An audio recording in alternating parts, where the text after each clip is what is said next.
બધી જ માતાઓને આજે કહેવા માંગુ છું કે તમે જે જવાબદારી આપી હતી એ માત્ર 40 દિવસમાં પૂર્ણ કરવામાં આવી છે.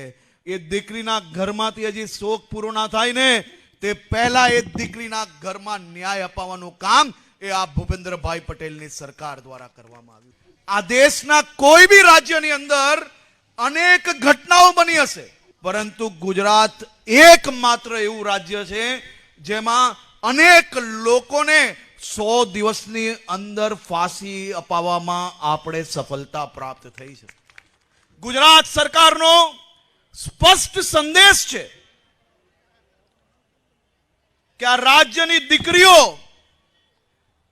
આ રાજ્યની મહિલાઓ સામે ખોટી નજર ઉઠાવી, જો મહિલાઓ પર હાથ ભૂલથી બી લાગી ગયો તો એના જીવનનો અંત લાવવાની જવાબદારી એ આ રાજ્યની પોલીસની છે અને આ રાજ્યની પોલીસ એ દિશામાં કામગીરી કરે છે.